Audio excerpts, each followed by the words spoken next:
Black Futures reading. Welcome, welcome, welcome, everyone, again to the Black History, Black Futures reading. I'm Adrienne Danielle Oliver, and I'm here with some of my pressmates from Finishing Line Press and my illustrious co-host, Susie Q. Smith. And we're going to kick off this reading just honoring Black history. There's a quote from Carter G. Woodson that points to the importance of for us to move future, for us to move into our future, our Black future. It's important to honor our Black history. And the words we're going to share with you today are part of our lived experiences to create better futures. It's an honor to co-host with you today, and I'm so excited to hear from our first reader. Are you ready to kick us off? Are you going to introduce the first reader?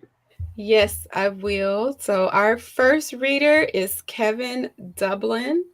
Kevin Dublin is an educator, advocate, and writer of poetry, prose, scripts, and code, originally from North Carolina, currently living in San Francisco. He's a director of the Elder Writing Project, and his book is available on Finishing Line Press. Kevin, and I'll let you say some more about that if you want to come on up and read some poems.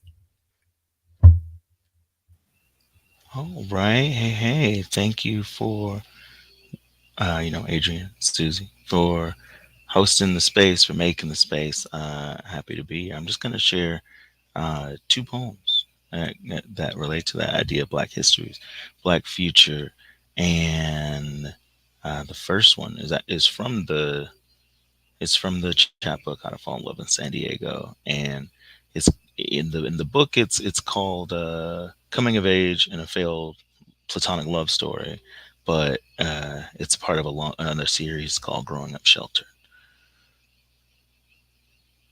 I remember us having so much fun. You took a dump behind an oak tree because you didn't want to walk home. It was fall, and you described the leaves' cold scratch as if it were trying to pick thick pudding from a tight space, spoon brittling away between fingertips from the weight. For several days, we'd watch the white ritual of it hard and let scavengers pick at it like cruel punishment for knowing we put it there. 6 months after, you invited me to my first cipher. An impromptu group of hoodies and windbreakers leaning against gymnasium walls like living graffiti. See, there was this one guy, green eyes. He was twice the size of the next cat, had a mustache, not peach fuzz, but the real kind you couldn't cut with bare clippers. He was the type of light skin you wouldn't call an African booty scratcher because it was too improbable, and his bars reflected him too. Hey yo, like Bishop from Juice shooting the ledge, so I'm messing with you, crazy dark skinned cat who think he can rap his 5 bullets for you. But blap, blap, blap, blap, blap. Take that. Hey son, pass me his shoes. And the crowd oohed like they'd heard him up for the first time as he walked the line, stomping the aluminum of each lyricist's pride. It got to the point that nobody had anything to offer him, so he twisted his snap cap back forward, and we all wafted in its silence. To my cousin spit lines of me, stuff about how I'd peed the bed piss bucket next to mattress, so I never missed him. Most of it wasn't true, but I was about to not be 10, and I knew what he was doing. High school clicklessness was not cool, and these guys were. Green eyes is. Irises widening with each bar stymied in front of me, and I knew I should take it. These cats didn't even know my name. I could only rap along to tapes, had no rep, and went to a different school. Plus, they had never seen me nearly naked or palmed a conversation that may have changed my life. You want to end up like the brothers down at Peabody's house, fool. That was it, but still, I kept crack kills closer than the cereal bowl on Saturday morning during Dragon Ball Z. Usually next to you, and here you were transitioning from youth static glider high. It was shocking. And when you said the line about my dead mama, I wanted to cry. Throw kick you against pavement and cry. I wanted to say we grow up and always be in touch. If there's an entire country between us, it would mean nothing. Your opinion, like glitter, impossible to get rid of, except it was useful. This wasn't the last Saturday. We grow up and always be in touch. I'd embrace you first after each child was born, miss you the way clouds miss rain and plead to the sun evaporate. I eulogize you when you die. Break a pact. Tell a congregation about the time you dropped the deuce behind an oak tree. the first acknowledgement of it ever between my lips. Instead, I mentioned it in a terrible freestyle that barely rhymed to 9 dudes who meant nothing to me, but were everything to you. And just one more. This is if you hear like a little cooing in the background, I'm not sure if it's actually going it was actually coming through. It's pretty quiet, but there's some birds, and you guys got some bird sounds playing. I always feel comfort with birds. This is part of a project that was, West Oakland, West Africa, was connecting with, a poet in Nigeria, Ifeanyi Chukwu Nwagalu, and this is a poem that's for him. We were right, it was in exchange, and it, and we were. This is this is for him. This is something that we were changing back and forth as it was during a difficult time, and it was going on in his in his life, and on my side I was kind of processing a few things as well. So translate the birds. Ashe. We have bodies that know what it means to feel seasons change. Thursday's tired tracks grooved into sand as night disintegrates into dawn. Morning short and stretched hammock, hungry for more hours. The day is starving. I'll come out of silence pushed only by tangerine calls of California scrub jay and Pioneer Town, America's promise. Ice tossed between two Joshua trees, their root systems, thirst and weight. The golden-crowned sparrow glides between these trees twice, settles on the ground beneath them as I write. The air warms with ancestors. A plump chuckwalla basks in their light on a rock as I write. My ancestors and yours on the skin, I thank them like wild poppies bloom as I write. I know a cousin is covering me now. As sure as I am my mother was in last night's moonlight as I write. A man I have never met toasts my sideburns. I turn my cheek towards the trunk of the tree as I write. I remember a laugh with a woman from Ghana, like loose branches greeting spider's web in the wind as I write. Phantom as she pricks me. My arm an olive branch to a virus as I write. A woman, your close kin who loves you deeply, glimmers in the heat haze as I write.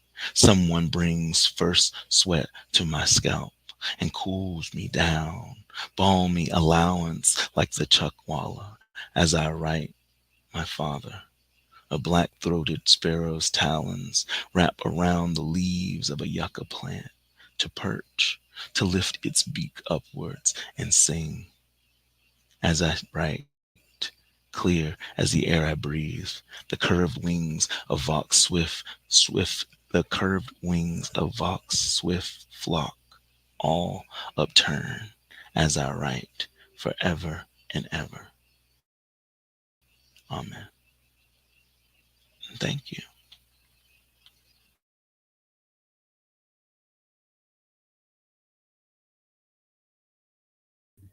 That was so powerful. Thank you, Kevin, so much. So, you guys, the book is How to Fall in Love in San Diego. We have the link in the chat. And we have some comments in the chat. Thank you. And I'm going to call up Susie to introduce our next poet. That was such a beautiful reading from Kevin, and I'm so excited to bring in our next reader today, the one and only Juanita Curtin. So thank you so much for being here with us today, and I look forward to hearing you read.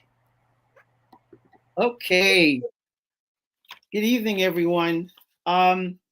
So I'm going to be reading a narrative prose, kind of tells a story. So it's not really a poem, but it tells a story, and it's totally fiction. So here we go.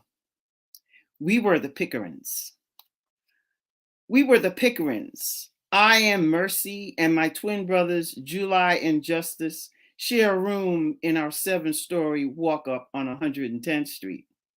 Daddy's office was a street corner, and Mommy drove the station wagon with the red and green Christmas lights that flashed. Mohammed, the mortician. Mohammed preached on the corner to save lives, and Muriel buried the dead. She buried the unsaved, too. His voice could be heard through the megaphone as he stood on the roof of our car with the flashing red and green lights. The Lord is watching you. Salvation is here. He will bless your pocketbook and wallets. $1 for God's holy blessing, and it shall rain down on all the world's treasures. Come, come unto me. Daddy's salvation message was evident. At the end of each day, as he emptied a tin box of silver dollars on the kitchen table for my brothers to count. Mommy was always busy, putting plaster and bullet holes and dressing young men in their Sunday best. Death and prison were the only choices for young men in our community. I was the eldest, and it fell into my lap to do mommy chores. I was 9, and my twin brothers both 5. Playtime was not in our vocabulary. Mommy charged $20 for a basic package, and $35 got you an upgrade. The basic got you a ride to the nearest hole that your street buddies dug. With an upgrade, she filled the body cavities with her special recipe of starch and flour and glue, dressed you in your Sunday best, and drove around the neighborhood in a station wagon with the flashing red and green Christmas lights before depositing the body in the nearest cemetery. We lived well on that income and always had our bellies full. New school shoes and gas in the station wagon. I hated the walk up the 7 flights to our apartment. I had to pass smelly old men pissing in corners, women with their private parts hanging out, and dog shit on the landings. But once I reached our floor and inside the apartment, the first thing you noticed was the smell. Bleach and ammonia was the only thing that Muriel used to wash clothes, clean dishes, bathroom floors, furniture, and sometimes even our behinds. I did all the chores while July and Justice took turns emptying the garbage and counting the money in the tin box. Sundays, we spent the day together on the corner with Daddy and Mommy. My brothers got to play with the light switch that controlled the flashing Christmas lights on the station wagon, and I was responsible for holding the tin box. Mommy sang and she played the tambourine. Her voice matched my father's volume as she called out my name. Have mercy, have mercy, have mercy. We are the Pickerings, unforgettable. And my next piece is a poem.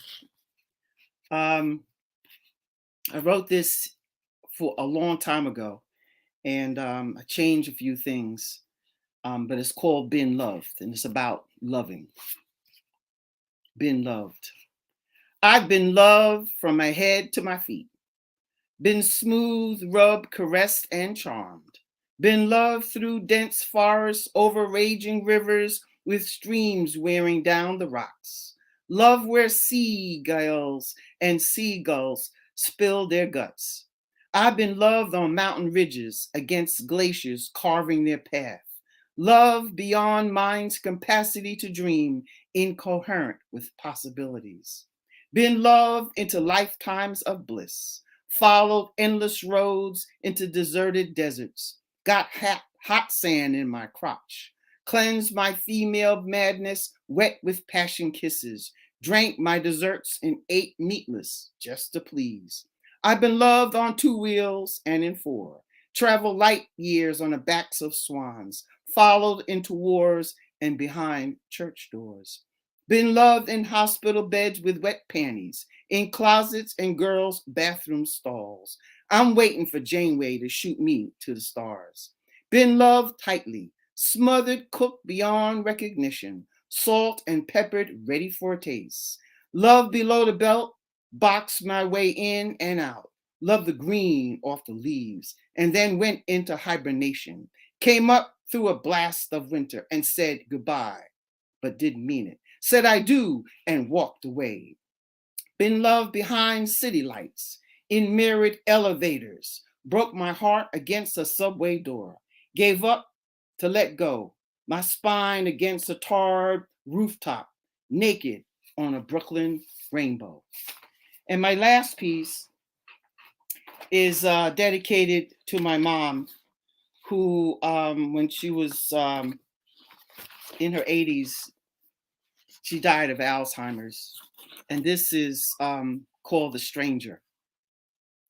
It wasn't even August yet, but the heat from the concrete battered my nostrils. She eased into the seat beside me. Sometimes my mother, sometimes a stranger. Scary. I braced for something to happen. The attack of the crazies, the loss and blankness in her eyes, the lashing out, the forgetting fog. Daddy said, no planes. So we drove from Florida to Pennsylvania, and from Pennsylvania back to Florida. I was lost in my own unconsciousness, barely aware of the human beside me. Her noises frightened me, the silence even more. So I said, Mom, let's sing, and I began, blessed assurance, Jesus is mine. Oh, what a foretaste of glory divine. I only heard my voice. I switched on the radio. I heard it before I saw it. The car door swinging open. I was traveling 75 miles an hour down Route 95. I reached across the car seat with my right hand and grabbed her left arm. The door was swinging widely. She screamed. My eyes closed for a second. I'm lost in this dream. Somehow the car maneuvered onto the right lane, slowing down, then onto the shoulder, slower, slowed, then stopped. The air was saturated with fear. It filled the car. I'm not letting go of my mother's arm. Sweat pours from my face, my arms, my belly. I hear my voice, feel my throat quiver. It is singing, blessed assurance, Jesus is mine. Oh, what a foretaste of glory divine. She turns and joins me, harmonizing as we travel through the rest of the hymn. Her eyes remember for a short moment. We embrace. 5 more states to go. Thank you. Oh, wow. That was beautiful, Juanita. 5 more states to go. That was so precious. Nice. I love your voice too. Sing the hymn. Thank you. In between. Thank you so much. And just for the sake of time, I'm going to put poet bios in the chat in YouTube. And I want to welcome Glenis Redmond. Or Glenis. Are you there, Glenis? Yes. Glenis Redmond. There she is. Multidisciplinary artist. Can't wait to hear your work. And I'm posting a link in the chat with the fuller bio. Glenis. Thank you, Adrienne. And it's wonderful to be here on this Black History Month, Black Futures Month. And I'm going to read from with my pressmates with Finishing Line Press. I'm going to read from my chapbook, The Three Harriets. Everybody knows Harriet Tubman, Harriet E. Wilson, the first African-American novelist. And there's Harriet Jacobs, who was the enslaved woman who hid in the attic for 7 years to hide from her slave owner and became a writer and abolitionist. I'm only going to read 2, one for Harriet Tubman and one for Harriet E. Wilson. This one is called Every One of My Names for Harriet Tubman. Every one of my names I earn, except the first, Araminta Ross, given to me at birth. Didn't take too much to it because it sounds like a flower standing in the field. Araminta got God's covering. I keep the prayer and music from it. For short, they call me Minty. I like how that sing. It got more of my sting. I stood up to the master no matter who was wrong, but he head-butted me into dreams and visions. I took Tubman from my man, but he left me because I wouldn't stay put. He wanted me rooted to his need and the cabin. Lord knows I loved him. Lord knows he loved me too, but I was meant for more. I belong to the many. They calls me Harriet. I took Harriet from my mama. Her love circle around me like my wrap around my head, like my shawl hug my shoulders. They call me brave because I wrap my long arms around my peoples. This is how I stand, rooted and ready for battle. This is how I love, fitted for the fight. My face not fixed on pleasing. What good is a smile in war? I busy with battle. Call me conductor too, cause I head this foot train. With hounds at my bloody feet, I runs. And I told Frederick Douglass once, I ain't never lost a passenger. I know which way is north with my ear to God's mouth. General 2, they call me, because I had the head where no woman's supposed to be. But I outsmart every slaver's hunt. Fearful what? Once I break their chains of being a slave, they minds be next. No matter what they call me, my mind is fixed on a mission. And if they even think about turning back, I point pistol to head and I say, a dead Negro tells no tale. This the way my spirit rise up. My fire be both a curse and a blessing. This fire burns, never snuffed out. They call me Moses, because my people must go free. They whisper spy too when they speak of me, because I got my hand in so many plots. They give me names, most of them vanish. But by God's grace I go with a long skirt, with these hands, to answer every call, all woman.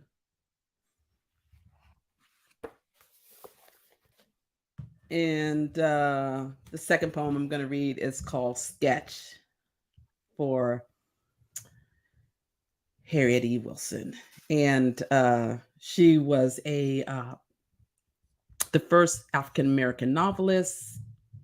She was biracial. Her mother was a white Irish woman who gave her up to, she was never enslaved, but she was a servant. And she ended up becoming a writer. And she believed that she was clairvoyant. I believe she was too. She heard her father's voice in dreams after he died. And she also was an entrepreneur. She had hair dye and she sold hair dye. And then she was also a domestic. She worked. She was a hustler. Last poem, Sketch. Draw the face so we may stare at the rotten teeth truth. Give yourself a pristine mouth to say your piece, a crude doorway, and to a home on history's page, where you're not hemmed in at the margins. No begging or bowing, stand in your place. Ink your existence firm out of the shadows. Make history one deliberate letter at a time. Not as a slave, but not fully free either. Write it the best you can. With a determined hand, right the wrong. Write it. Press your free hand upon parchment. Spill ink like night clouds that clot what your soul cannot hold. Catch what history hurls. Double your fist in defiance. Unfurl your world into long lines. Get straight to the point. Pen every deed. Record the heavy dreams that woke you each morning. Press down. The paper can bear your weight.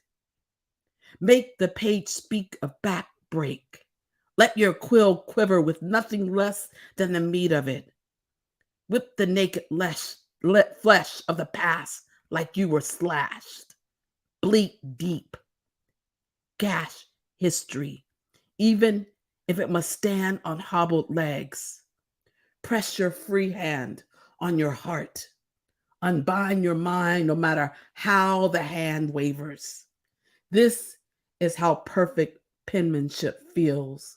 One deliberate turn after the other. Head the helm. Write your ending. Write the sky. Burn through fog, mist, and muck. Through your eyes. Pen a new horizon. Pulled and drawn by your own hand. Thank you. That was an absolutely beautiful reading, and I'm so grateful that I got to experience it. Thank you so much for your work and for your words and for sharing them with us today. I am incredibly moved. Thank you. Thank you so much. And it is now my honor to introduce our next poet. And so, again, we're going to share all of the bios in the chat so you can read more about these authors, but I want to dive right into it. And so, up next, we have a reading from Martin Wiley, author of Just More. And Martin, I'm going to bring you into the stream. Welcome, Martin. I look forward to hearing you read. All right. Thank you. I was joking before with the other poets that this is probably like the closest I'm going to get to being in the Wu-Tang Clan. This kind of is what it feels like, a whole bunch of powerful folks gathering together. So this is from my collection. I will tell you, it was simpler when I could stay angry, when I could avoid admitting fear, when the worst you could do to me was to take my life, when my heart kept safe within my own chest, when the threat to my flesh was contained on my own body. But now the days are just packed with gap-toothed smiles and sneak attack hugs, whole mornings of either rambling tweenage stories of queered up Rick Riordan fanfic or a 7-year-old's Minecraft YouTube channel reviews, hours of stream of consciousness jokes that never seem to land on a punchline, and teary-eyed bedtime requests and last-minute homework questions, and simultaneously both too much and never quite enough ice cream. These days became my life. It was a good life, and like Neo, I was beginning to believe. But you have left nothing to believe in, or rather, there is nothing I can risk believing in. A hungry man is an angry man, but a frightened parent is one scary motherfucker. The old version of me could never dream of all I would do to pull one smile across tiny, quivering lips, pluck nightmares from tired minds like knits from unwashed fur, to be so convincing when I lie and promise them that they are safe, that daddy can protect them, that they can cuddle and go to sleep and I will always be here when they wake. They don't like it when I leave the house, you see. And I am unsure how to explain that I take each step as if all streets were built of razor blades, as if all rooftops hide a sniper, as if each siren secretly a death poem. I thought I knew hate, that I had it beaten when I was angry, when it was just me, before my wife and I became one, then two, now three. But as you know, hatred is hollow, without love to fill it. And my soul has grown deep like the rivers, and I had thought that would be a good thing. Nature abhors a vacuum, but your system detests fulfillment. And we all know which side rules here. It was easier to be angry and not afraid. The purest fear is the unknown, and I do not know what I could do, all I could do, all I would do. I do not know who I could be, and I guess part of me will always hate the world you built for forcing me to even ask these fucking questions. All right, so this other one, this is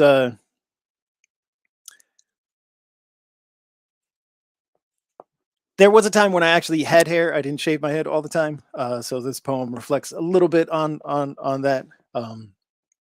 Anyway, the first time some old white lady reached for my child Itzella's hair, grin spritting from paper-thin lips to knobby fingertips, Columbus in a peach skirt stalking the line at Costco. I did not hesitate to cuss her ass out. I will carry her shook face with me everywhere I go. Sometimes I flip to that page in my mental scrapbook, but I promise it's only when I am in desperate need of a relieving chuckle. There were decades displayed in that profanity, infinite moments when I forced myself to duck my head to accept that pat on the head, that fingering of youthful hair, all of the uncountable times no one spoke in my defense when I was expected to smile at the compliment of being called exotic. Christy told me it was rude, that the lady meant no harm, and I said, meaning's a tricky thing. Often doesn't matter as much as we want to think it does. We had a good fight about it, speaking firmly but softly under our breath, as if worried the toddler would pick up what we were throwing down. But no, Ella sat, pudgy legs popping out those kid-sized holes in the shopping cart seat, soft-serve ice cream spreading from plump lips to chubby fingertips, hair untouched and unrivaled, undiscovered, and for that day at least, remaining theirs alone. Thank you.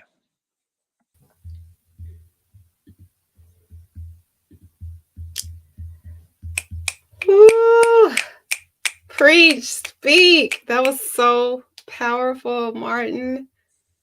Thank you for being here. And I love that this being the Wu-Tang Clan kind of clan, descending on the last weekend of Black History Month, getting you all the way right. So we're going to welcome up our next poet, Deborah Turner. And I will post her bio in the chat, and she'll be reading from Sweating It Out, Deborah Turner.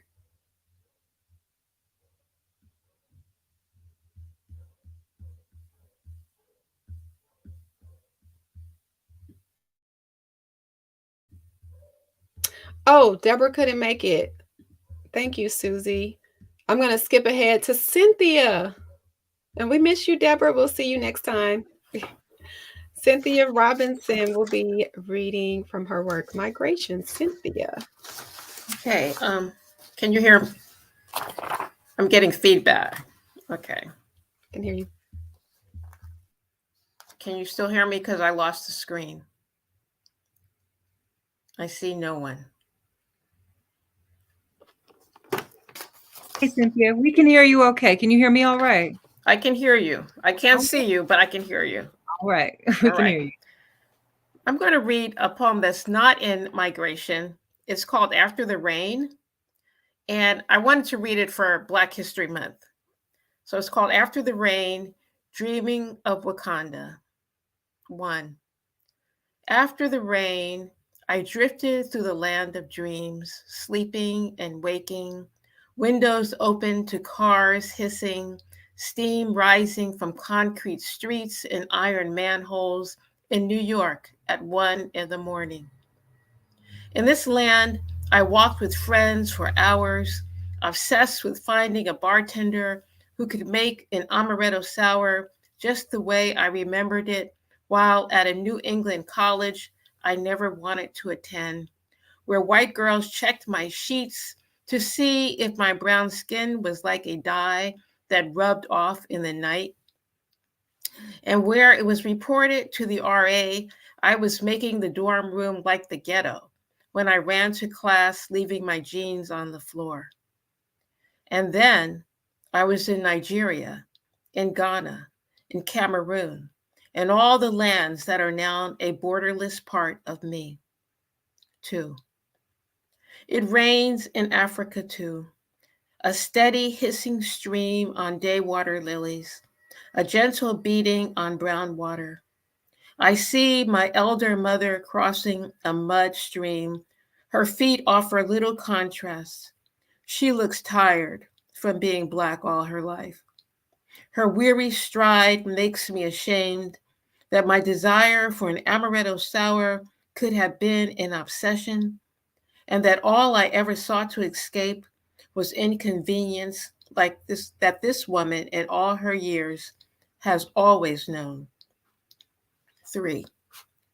I see my great-granddaughter, a reflection of myself, surveying the land the ancestors slaved. The spirit of her elders told me it was hers too, when we are willing to fight for it. We are ready now. And the birds, aware of who owns the air into which they sing, sense the approaching storm. We wait now in silence. 4. For some, it takes a long time to see another's tears, even a steady, forceful stream. I clutch my daughters and my sons the way my elder mother clutched hers, afraid that decades of danger embedded in the soil, in the streets, and even in the poplar trees will take them away. And I never know when I'll ever see them again. 5. I wake up to birds singing a new song after the rain, where Black women have stopped losing their husbands and sons to relentless wars on the streets in their own lands. My children play with gold along the water. They have freedom to pick up diamonds and keep them for themselves. They catch tears like rain pellets and cast them back into the sky. Thank you.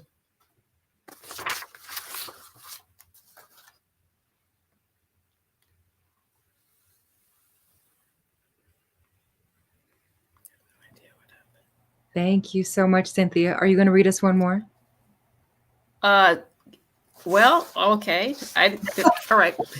Not to put you on the spot, but Okay, this one is I wrote during COVID because all the Black barbershops had to close down, and some of them, it was bad. Anyway, it's called Bobby's Barbershop Didn't Make It. Bobby's barbershop chairs are lined up in the junkyard. It is their cemetery, and this is their gravesite. At certain times at night, you can catch a glimpse of chairs revolving as if Bobby and the other barbers are standing behind them, discussing the man with invisible clients, asking if COVID was a conspiracy to take away all they had, all they were. Dreams are in this junkyard. The American dream, a dream deferred. All of what Bobby once believed would create happiness would take him on a vision journey to that road not taken, the road he took. And now it's come to this. The tickets out of wherever that pit of dreamers tried to escape from are now torn and scattered all over. Tornadoes cannot even lift and take them over the rainbow. Ticketed dreams lie in their graveyard, fading and indiscernible under overcast skies. Thank you. Thank you for that beautiful, beautiful reading. I appreciated that so much. Was the second poem you read, is that in Migration? It is not. It's 2 new poems, but Migration is great. I love it. I know that's something that a lot of poets do. We get crushes on the new work, and Right. that's what we want to share. But we still encourage you to check out Migration and all of Cynthia's other work. So thank you so very, very much for sharing those poems with us today. Thank you. And now I have the honor of introducing our next reader, who is the reason we all got together today, because Adrienne Danielle Oliver said, would you like to do a reading? Many of the Black poets on Finishing Line Press, and sent out an email to a lot of us and connected us. And she found us all, brought us together for this reading. And I'm so, so excited that I get to introduce her, because she's going to share some poems with us next. So Adrienne Danielle Oliver is a poet educator, hip hop scholar from Little Rock, Arkansas, currently living in the San Francisco Bay Area. Her previous work has appeared in Storytelling, Self, and Society. I didn't tell her I was going to read her bio, by the way, but I want to, because I want to just give her a little bit more shine, because she worked hard to bring us all together today. So her previous work has appeared in Storytelling, Self, and Society with Wayne State University Press, Patrice Lumumba, an anthology of writers on Black liberation, which is with Nomadic Press 2021, and right now, San Francisco Bay's anthology Essential Truths, The Bay Area in Color. And she's published 2 chapbooks, Collective Madness, which is available from Finishing Line Press, and The Body Has Memories with Nomadic Press. Some of Adrienne's favorite authors include Maya Angelou and Toni Morrison. When she's not writing, Adrienne is reading or watching documentaries. More info about her work is available on her website, adriennedanielle.com, which I will share that link in the chat. And now, without further ado, I'm going to bring her on in here to this stream to read us some poems. Oh my goodness. I did not know Susie Q was going to read my bio. Thank you so much. And thank you guys for saying yes to being a part of this poetry Wu-Tang Clan. I'm going to read some poems from Collective Madness. And it's a series of 4 short poems, mainly about just an imaginative experience with fibroid tumors and fertility issues, which a lot of Black women is part of our lived experience, unfortunately. And the first poem is titled On Cannibalism. 1. When the settlers arrived, they didn't know how to cultivate the land, so they ate indigenous bodies, dug open their graves, and never fully learned to quench the hunger for flesh. 2. When the slaves arrived, the settlers know how to eat food by now, but the appetite for flesh remains. Remains they tear open into. Legs they spread like mayonnaise before biting, planting a seed through their saliva, making the hunted a hosting body. 3. The baby's got his gray eyes, ghost skin. Tough on a mama to know her baby born from all 7 sins in his Bible. She tried to run away once, sunk bare feet into mud, a dark brown welcoming earth. Ran in the rain with the sin baby in arms, head bustled into warm breast. Ran and ran and ran and ran until her foot got caught on something sharp and tight, like a lion's mouth closed in around her feet. No, not feet, foot. Right foot.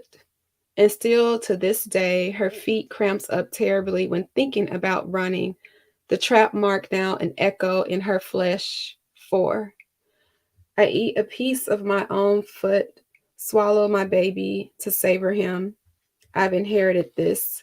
Now I can't run anymore. Surreal killer. And after all that running, I find my body in a waiting room, on a church pew, under a dark moon, longing to be mothered, to be a mother for mothering. The baby I swallowed whole is an old spiritual, a tree planted by the waters, a great getting up morning, now drowning in the Atlantic.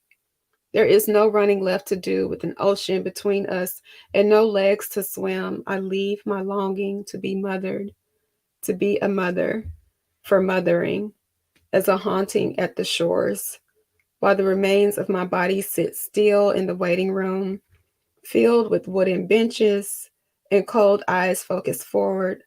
My spirit leaves the room full of longing.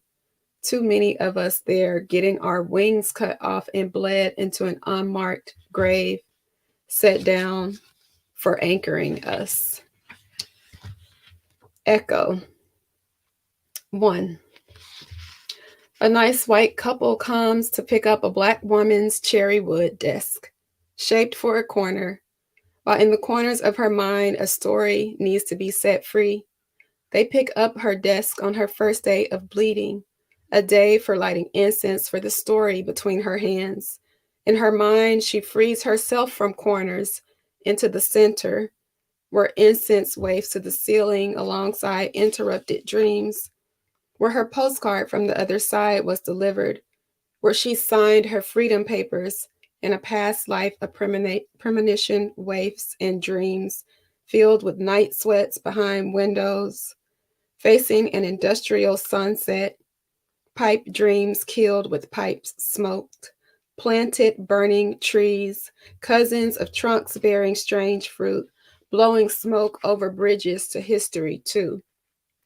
When the Black lady doctor explains that my womb bleeds into the wrong places and that the body attacks the blood, I understand that what she is really telling me is this heart has run to love in all the wrong places, been attacked, hardened, into an eternal echo.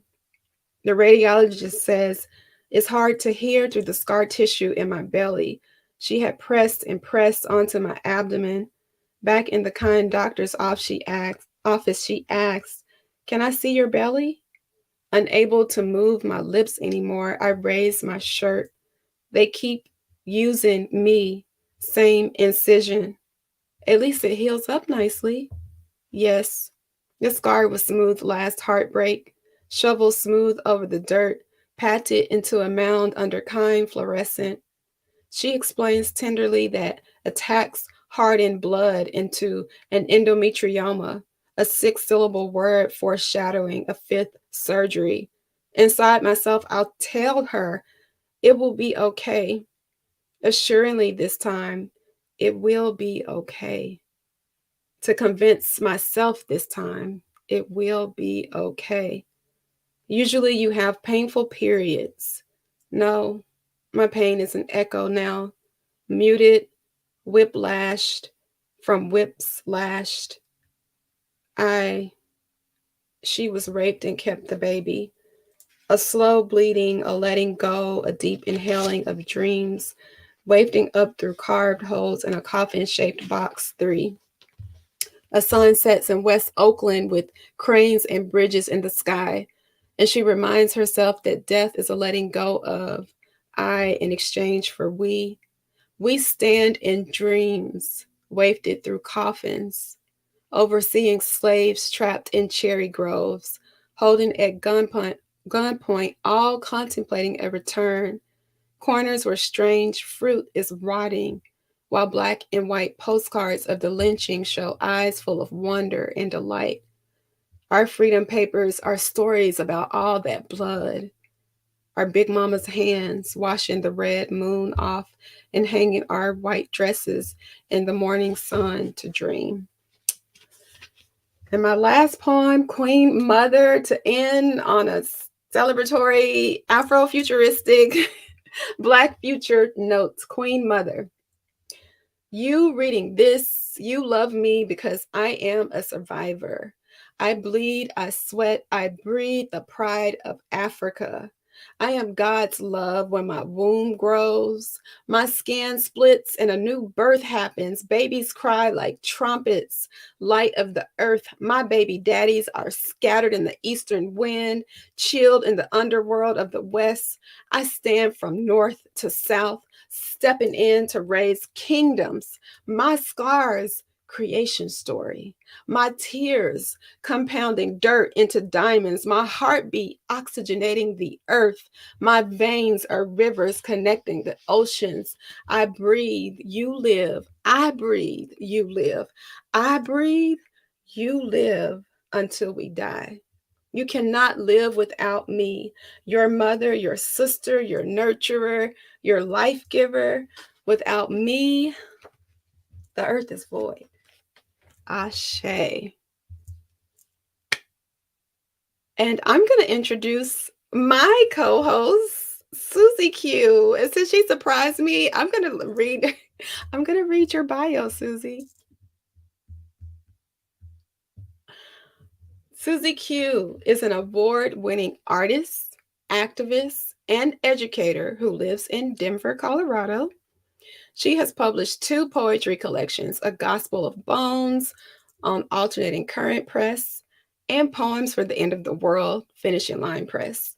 Her poems have also appeared in numerous publications, including Union Station Magazine, La Palabra, Muzzle Magazine, Malpace Review, Yellow Chair Review, and others, as well as the anthologies The Mutiny Info Reader, Diverse City, His Rib, an anthology of women, and In Our Own Words.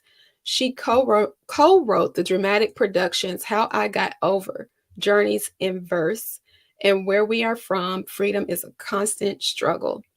Susie Q has also worked extensively as an activist with civil rights organizations, victims advocate organizations, arts organizations, peace organizations, hospitals, prisons, and more. She was the founding slam master of Denver Slam Nuba, and she spent 12 years in the poetry slam arena as a coach, organizer, and performer. Susie Q. Oh, thank you for that introduction. I needed a second because you had me crying. So I needed a minute. But really beautiful tears. Those were beautiful. Thank you. I didn't know I was going to cry like that today, but that's all right. I'm team normalized crying. So we're just going to get into it. So thank you for opening that gateway. I appreciate you very much. And thank you for bringing us together today. So I'm going to read a couple of poems. And again, for everyone watching, we would love to have your questions and comments. We will have some time for some comments and questions directly with the poets. So please keep those questions coming and we'll do our best to get to them. My name is Susie Q. Smith. I'm going to read you some poems from Poems for the End of the World. This poem's called Aunties Always Know. Sometimes my ancestors holler right in my ear, girl, if you don't get you some joy, and I will. I want to know joy, this body full of yes, please, and thank you, this blessed rain, let it pour over my upturned face right into my mouth. Really been in the desert, though. This really been a love drought, though. Of course, I'm thirsty, ashamed at all I have drunk that was not water. I'm going to keep going into some short poems. This is called I Used to Bite When I Was Little. Do you see my face split into smile? Every crease, a debt I am owed. Watch, I open my mouth clean over the top of my head, shimmy out my skin. You feel that hair outstretched on the back of your neck, that chill straightening your spine, the hair on your arms raising. That's me collecting. Come closer. You can smell the God on my breath. Honey laughs.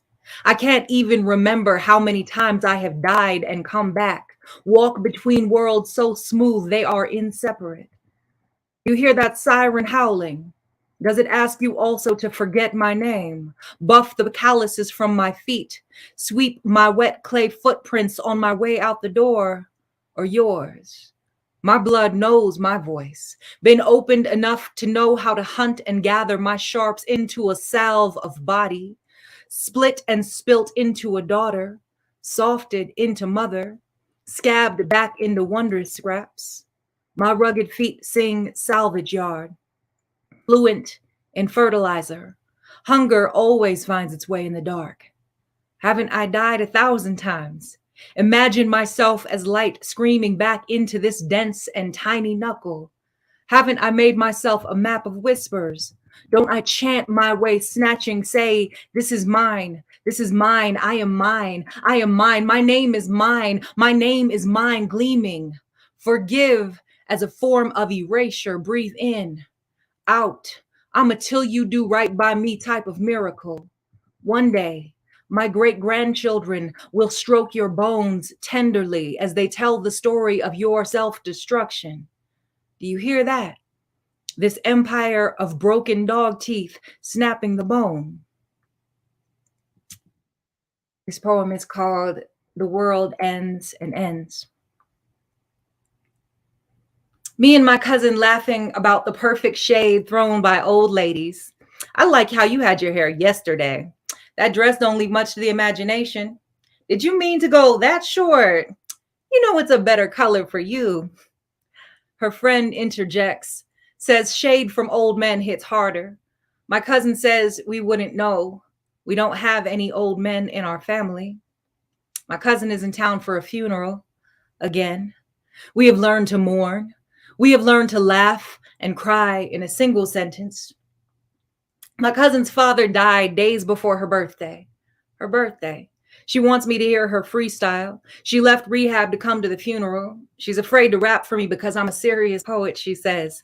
I tell her I can pull up instrumentals on my phone. I step outside with her while she smokes her cigarette and raps. She's leaving a voicemail for someone I don't know, someone she says owes her money. Her freestyle is mostly about the debt she is trying to collect. She reminds him that she knows where his mama stays. Her language is sharp. She blushes when two old white ladies walk past looking shocked. We look at each other and laugh like when we were little girls. She finds her rhythm again. Over there, she is pointing, is where my granny got her first DUI. And over there, she is pointing again, is where I got my first DUI, her birthday. Her daddy just died, her birthday. The bar has cut her off, her birthday. She loves everybody except that so-and-so whose name I don't know on the phone. She wipes her face and says, we're not doing this today. I say, go ahead and cry, cousin. She asks me to take her to get weed so she can be happy again. My cousin is a language I understand. I say, no. She snatches drinks from the table and they're half gone before we can stop her. She laughs. She thinks she's slick. She is slippery as age and sobriety. We got good calluses for grip, though. We hold each other in prayer, in hope, in resignation, in memory. I hug my cousin, say she is still magnificent and I still see her. I hug her son, her nephew, say she wasn't always like this. Me and my cousins stayed up late in my auntie's basement practicing our dance routines. Summer, the choreographer, Tammy, the ballerina, me and Raven, the youngest, mostly doing what they said, but put our own spin on the snake, shaking our shapeless hips, pinched our nostrils together and sucked them in while we did the Cabbage Patch, took turn dancing in the circle, shouting, go, go, go, until it was go, Susie, go, Susie, go, go, go, Susie. And I would get shy and say I didn't want to dance no more. And sometimes we could hear the grown folks yelling at each other upstairs, but we could turn the music up and keep dancing, playing Janet Jackson until the tape warped, playing Whitney Houston until the tape warped, until somebody yelled for us to shut up and go to bed and don't make me come down these stairs. We laugh and cry in a single sentence. We lose and find our rhythm in a single bar. We live while the world ends and ends and ends. Thank you, thank you, thank you. And now I'm going to bring back Adrian here into this stream. And I'm going to bring back Glenis Redmond into this stream. I'm going to bring Juanita Curtin here into this stream. I'm going to bring Kevin Dublin back into this stream. Bring Martin Wiley back into the stream. And I'm going to bring Cynthia Robinson back into this stream. And I'm going to take myself out of it because they can only have 6 at a time. It's all right. I'm sorry. No, and we can rotate, like if people have questions. This is my first time using StreamYard. This is so cool. I really love it. I'm going to be using this again, definitely. And so for the audience, you guys can post questions in the comments and we can answer those now. We could just, we could just have a conversation with each other about the work. Was that just so beautiful, everybody? Oh my God, I want to go. It's your birthday. It's your birthday. Right. The Cabbage Patch. Brackets, absolutely. Love it. It was fantastic. Martin, I love the barbershop. Who was the barbershop? Yeah. It was Cynthia. That was just amazing. Yes. Thank you. Yes. Oh my goodness. Do we have any questions from the audience? I'm going to check the YouTube. Before the questions, I just want to say, you all, I just love being connected to you all this way. Yeah. Thank you, Adrian and Susie Q. I'm going to be connected. I'm going to buy your works. I'm going to reach out. I'm going to holler at you. I'll hopefully get you to Greenville some kind of way. I'm in Greenville, South Carolina. So, bam. I'm so glad I found you. Yes. It's good. It's all good. Well, while we're waiting for questions from the comments or whatever, I'm gonna throw out a question. I have a question. As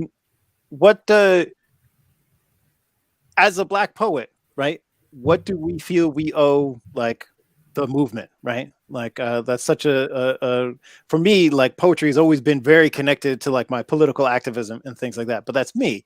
But I'm just asking, like, what do we owe, or do we owe anything? We got to put our words out there. And I really believe that to put our words out there to as many different audiences as possible. I mean, I belong to a small group up here in the Poconos, one of them is in New Jersey, and the group is predominantly non-Black. But every time I go to read, I put my words and my thoughts, the political and social injustice, I put it out there. I put it on paper and I put it out there, but with my voice and with my words. Mm-hmm. And just to stir your imagination, to get your consciousness rising, maybe to develop some type of conversation or dialogue. So that's what I feel. That's beautiful. I mean, as one, I feel like I'm an elder in this group. I was born August 27th, 1963, the day before King gave his "I Have a Dream" speech, and the day W.E.B. Du Bois. I mean, I know you gonna fight me, okay? I'm the elder. Okay. You the elder. Ashe. But I was born also on the day that W.E.B. Du Bois much respect. W.E.B. Du Bois also died. So I felt like a baton was passed. I don't have no choice. Like, I've been doing this work almost 30 years as a teaching artist and a poet. And I do think there are days that you do close your blinds and you lay on the couch and you take care of you. Yeah. But when you have something to give, I believe you give, because, it's, to me, people talk about social justice as if like we call it survival and thriving. Like, I don't, they put these terms on it, but it's just like a way we move into the world to ensure our futures, right? So my grandchildren and the ones that have not been born yet. Amen. Yeah. Ashe. And I think that's a really deep question, Martin. I remember I think you messaged me that question too, to think about just like poetry and activism and movement. And I can't think of who said the quote, but it's like, just the personal is political. Like, even if you are writing poetry just to heal from something, like poetry has been a healing avenue for me. Even that act is taking up space in this system that wasn't designed for us. Because I feel like I'm speaking on behalf of a lot, and I teach writing, so I know I'm speaking on behalf of a lot of people who have a similar experience, who don't have that gift of the pen that we have. So whatever I do, I can't help it. It's gonna be political, because it's like, right. And those Fireboy poem, oh my goodness. Yeah. Okay. Okay. That was the voice. I mean, I need to go and write my Fireboy poem. Like, I'm like, okay. Yeah, and it's that the health piece that people of color suffer, the social injustice. So, and with all the institutions, that's all included in our voices, and our lived experience. Absolutely. Yes. Do you want me to leave so Susie Q can come in? I'm going to hear from Kevin and Cynthia, and then maybe we can swap out. Okay. So Kevin and Cynthia, did you guys want to weigh in on that question that Martin asked? Also. Yeah, I mean, I was just gonna say yes. I was like, y'all got it. That's it. I mean, everything and nothing, and it's just in the blood, and it's just I don't. Yeah, I feel like it's hard for me to think of any Black artists at all who, it's not in some form of like activism or advocacy, or like, I mean, it's just connected. Yeah. It's like when we grew up, our families always talked about political things, right? And we could never escape it. That's one of the things that when people talk about white privilege, they say, you guys can decide not to talk about race and systemic anything. You could talk about, going to Costco. But for us, it was like, we're always hearing about something that either had happened to our ancestors, happened to our relatives, was happening to people in our family right then. And so to be an artist, as you said, we can't escape it. That's just our DNA. It's just in there that we have to express it when we write. I don't know how to write about. I want to write a nature poem, and it's just about birds flying.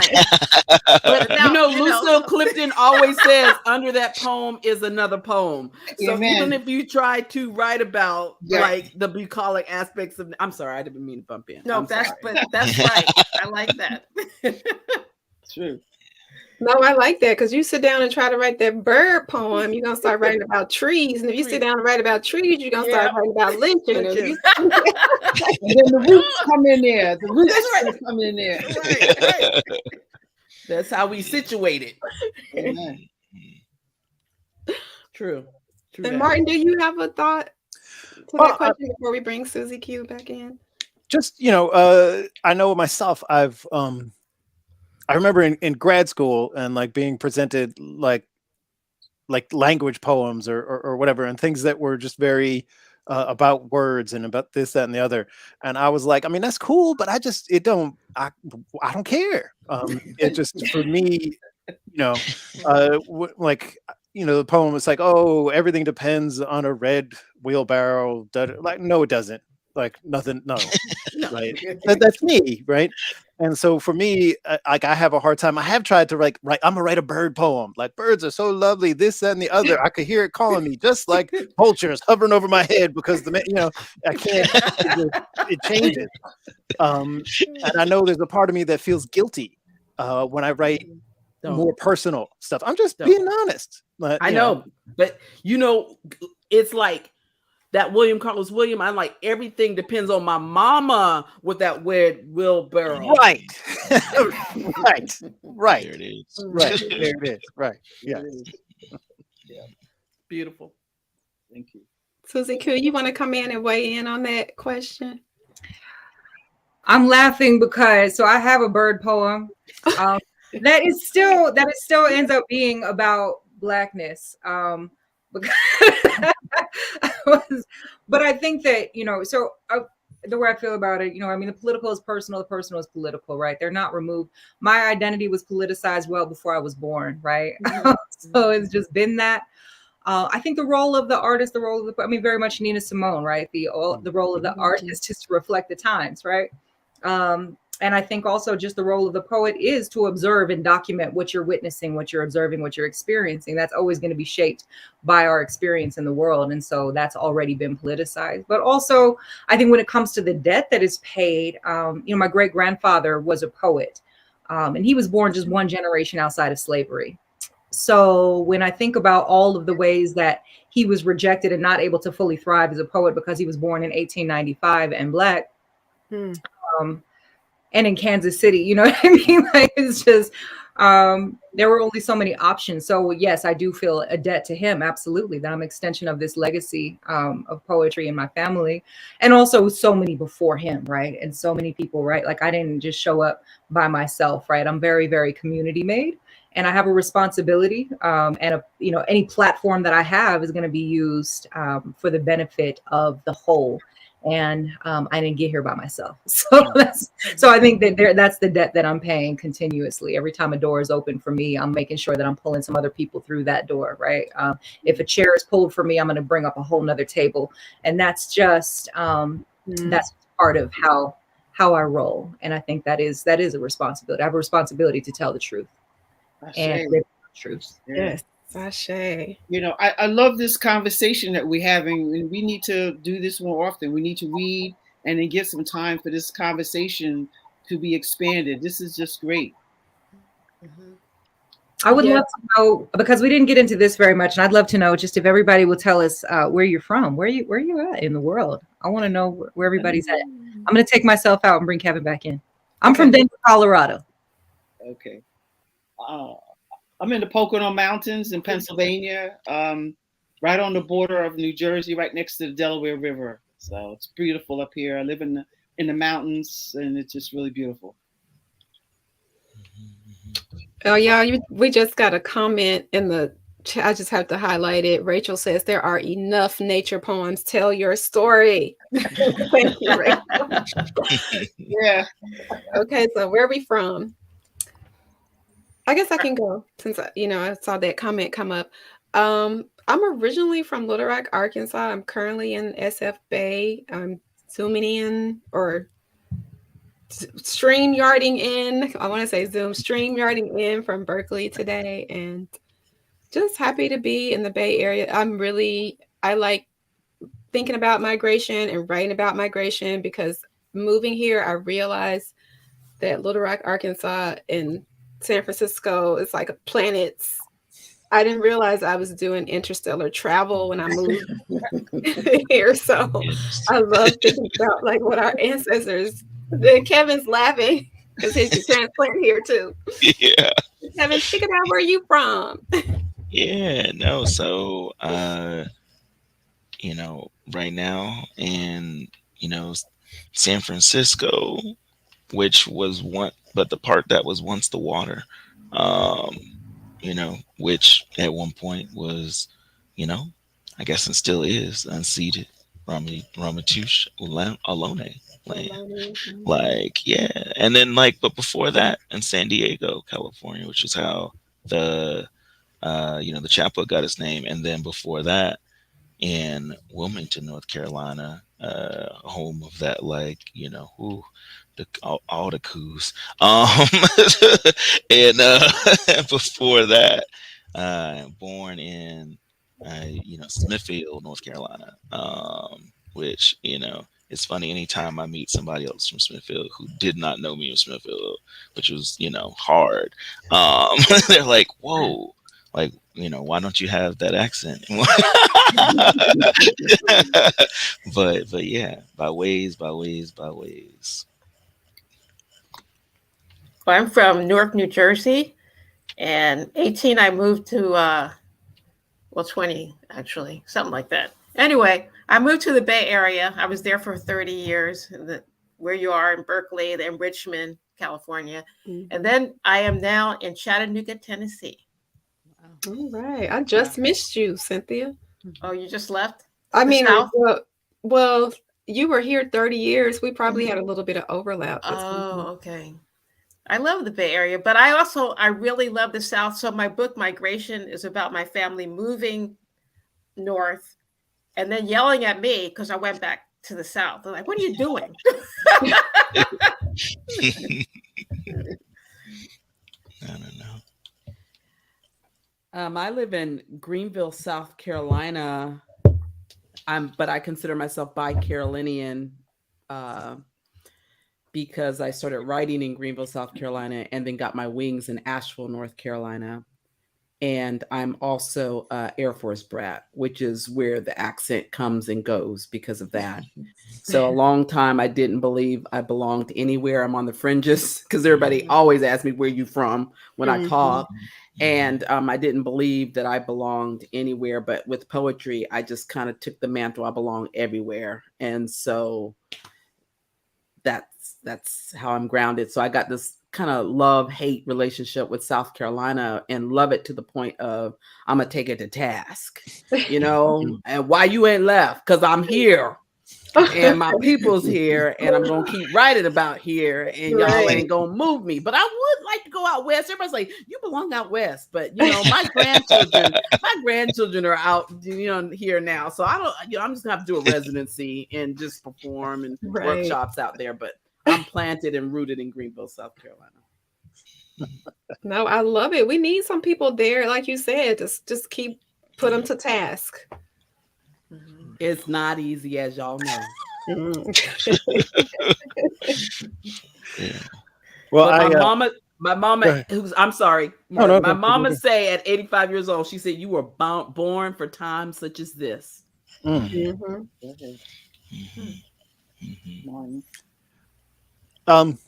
gotta say, I cannot wait until we get back to like precedented times. Because it was these are unprecedented times. Like, well, you said for like regular old boring times. I'm looking forward to turning on the news and them saying, like a new store opened today that sells shoes. Like, great, that's big news. Thank you. Okay.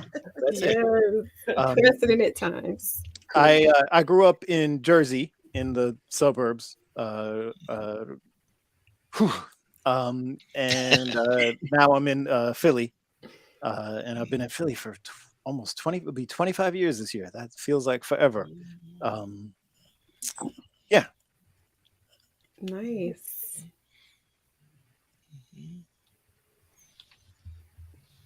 And Philly's just this whole world unto itself, for us as a people, right? Like that history.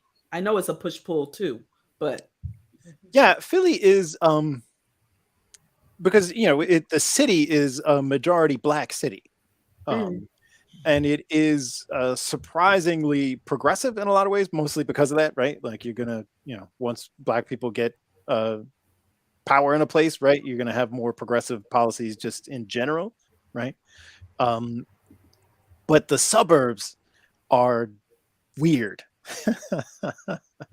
And there's some parts of Philadelphia, like there's one section of Philadelphia that has historically been where I do not read for Moonstone Arts. I would like to at some point, but I have never done that. But there's some parts of Philly that have historically been like where the poor white folks have been pushed and things. Like there's a couple of places like that, and where some of the few areas that were like heavy Trump type stuff, including some places that like I have a dear friend who does a lot of organizing around the world, does a lot of peace work, and like goes to places where they're like in conflict and does like peace and resolution trainings and all kinds of stuff. And there are some places like this one place, part of Philadelphia called Fishtown in particular. Like he's gone to some places, you know, again, that are in active war zones, like where people are being assassinated, all this kind of stuff. He just does that work, whatever. But then somebody says, "Hey, you want to go? We have to go to this place in like Fishtown." He's like, "No, I don't go to Fishtown." Like Right.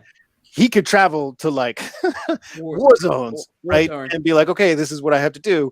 But you say, "Hey, you want to drive through Fishtown?" He's like, "No, no, no, I don't go to Fishtown." So that's Philly. It's like it's a very much a contradiction and a mix and all kinds of things.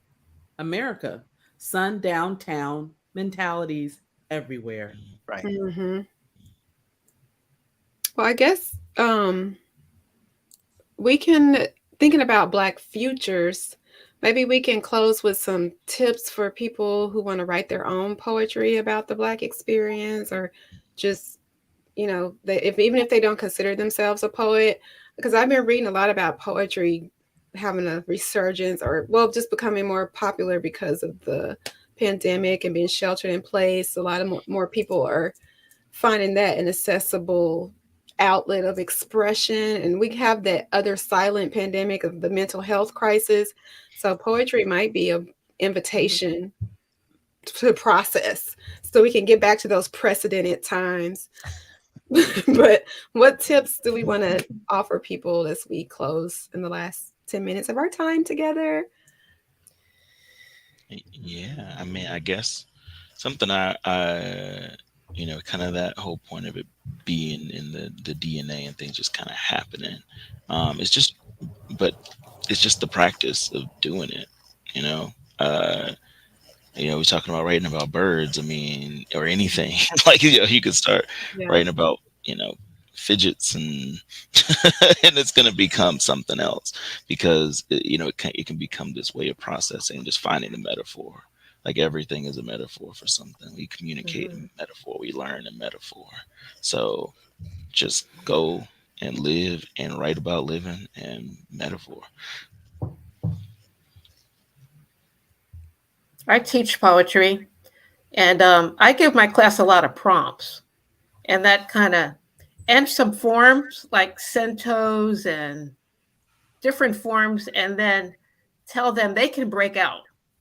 That's just to get them started, because our nature is, you tell us what to do, and then we say, no, we're not going to do that. So here's the form, and then they say, I'm not going to make a sonnet after all. So I like to just guide people that way, like try to follow a rule, you know, in a poetry form, and then see what happens. Right. Beginning in the, oh, I'm sorry. I think that it's important to observe your surroundings, the environment, where you are personally, your body, the room that you're in, the community that you're in, and write from that perspective. So you could start from there, and you could just choose one thing and then expand upon it, or choose something else. Because I think that there's so much that we leave that we don't observe and pay attention to. And so I try to really do that, even if it's a bird, and put myself in that position of that bird. Maybe I want to fly. I want some feathers. I want to know how it is that you survive the winter. You know, so just observe your I environment. think everybody watching, you have your writing prompt. You have to write a bird poem now because it's coming up Right, time. right. The birds have clearly taken over. It's like an Alfred Hitchcock moment. But I wrote a bird poem too during this whole thing. But I'm a backyard birder. When that whole thing with what was it, Christian Cooper and Amy Cooper in all that bird moment, the birding while he was birding. And so I just claimed my black birder's status at that point. Yes. But all my poems tend to go back to the one that I'm reading right now is Gone to the Birds. And it's like, I ain't gone to the birds. I've always been here. And and so I believe like Juanita, though, paying attention is the biggest thing we can do. But I do have a little instruction too I want to bring Dr. Eugene Redmond into the room, if those of you don't know him, who created the form Quensabas, which is a 7-line poem and then 7 words in each line and no word over 7 letters unless it is a formal noun. And I think that's a beautiful way to do praise poetry and a wonderful form that you can kind of guide yourself as a slam poet. Starting out as a slam poet, I always resisted form. But as the older I get, I'm like, form is great. Form is great. And so I don't know if that's me just getting older or what, but what it does is that you do the form and then you can do whatever else you want to do. Right. It's a great place to start, though. It's a great place to start. The one thing I would add is that I got into poetry in the 90s, right? When there was open mics and slams everywhere. Like you couldn't walk out your house without somebody inviting you to a poetry thing, right? Like everything you went to, a bakery was opening, they had a poet there. Like it was just poetry was everywhere. So you could work on your craft, right? Like you could literally go to, over the course of a week, I could go to like 10, 15 different places where I could read. And that just makes you better. And so at the very least, have at least one other person that you can read to, right? That you can, even if you're not really a spoken word artist or this, that, and the other, it changes when you read the poem and you hear it. And when you hear and you see somebody else's reaction. So having that person or a group of people or whatever that you can bounce stuff off is very important, especially when you're first starting and having somebody that is equally just starting and you're just throwing stuff and not judging each other and just enjoy it. Yeah. I would say write every day. I just listened to a talk from Julia Cameron. She was talking about the writer's way and doing your morning pages. And I think even if you don't wake up and do 3 pages of writing every day, just keeping a journal or keeping a little notepad and just writing down observations, like Juanita was saying, or thoughts. Because our observations are a window into this history that we're living in, just a window from a different angle. I think writing every day is what really helps. There was a question in chat about AWP. Is it in Philly this year? I'm not going. It's in Philly. I'm not going this year. It is in Philly. Hope to next year. It is in Philly. It is in Philly, and Philadelphia Stories, which is a really great journal, is one of the sponsors, and I'll be there helping out. You'll see me at a table if you go there. Wonderful. Cool. Yay! I will be there also repping the Margins Conference, which is something that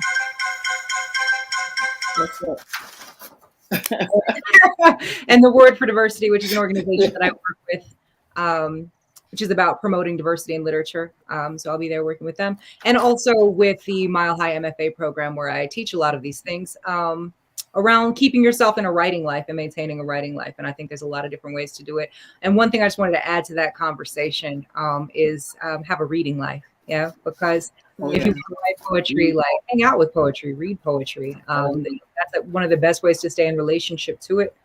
There are a lot of different ways to write. There are so many. I always like to say that poetry is a very, very large house and there's room for everybody in it. So there are so many different approaches to poetry, so many different kinds of poetry. And if you haven't found poetry that you dig on yet, then you just keep looking, because I promise you there's some poetry out there for you. There's a poet that you can see yourself in. Absolutely. And if it's not reading, then check them out on on YouTube, right? There are so many poets on YouTube that we're on YouTube right now, matter of fact. You know what I mean? There's so many different ways, right? Poetry is and has always been an oral language, right? And Yes. so also like when we're in the after times, go to some open mics, some poetry open mics, some slams, whatever it is, right? Because that's also right. They talk about like writing being this isolated, lonely life. It does not have to be. Most of us write in community. Most of us create in community, right? Our approach to workshopping, right, is being in a room and sharing that work with people and hearing that, ooh, you know, those rewinds, whatever the things happen in the rooms that we are in. And we know that line hit or that line did not hit. And you already know what you need to go back and keep working on. You know, when you can feel the room responding to your work and when it is not responding to your work. And that's how we workshop, right? Most of us, that's the first way we come to it before we're ever in any type of writing group or program. Ashe. Ashe. That are entirely free most of the time. You show up with your little shaking paper in your hand, how we all started. My poem to the room. And that's how most of us read it. And that's how many of us continue, because as soon as I'm ready to get back on these open mics, trust, I'm not beyond it. I will be on these open mics, trying out some new work with a shaking paper in my hand. So those were just a few things I wanted to share, but also read and listen to poetry. Yes. Yes, I love that advice. I definitely feel like sharing and being in a community, like you said, and hearing the feedback, that's so important. Mm-hmm. No, super important. I think it was June Jordan who said there are 3 lives of poetry: when you read it, when you write it, and then when you speak it to life. And man, I believe that. Kevin, I didn't mean to cut you off. I'm sorry. Oh no, that's it. Oh, okay. Kevin got the smoothest voice. Oh my goodness. Yeah. And I have to give a shout out. Speaking of open mics, the Hollaback Poet Circle at Eastside Arts Alliance. They're on Instagram. You can follow them. They have like a virtual space that's been really just instrumental to the work that I've shared and produced. So important to build that community. Thank you. Right. Great. Buy some poetry. That's the first step for, Black future poets. All the poets here. You have links to our work. And I like the quote or the comment, Kevin, that you just dropped about read. Find the poems you love. Understand why you like them. Try to imitate the moves with your own understanding. Absolutely. Word. Fantastic. Yeah. Love it. I think that's our time. If nobody else has any questions, thank you so much. Find community. Find us. We got one right here. We got one right here. That's right. Thank you. Thank you so much, Adrian, Susie Q. It was beautiful. Martin, Cynthia,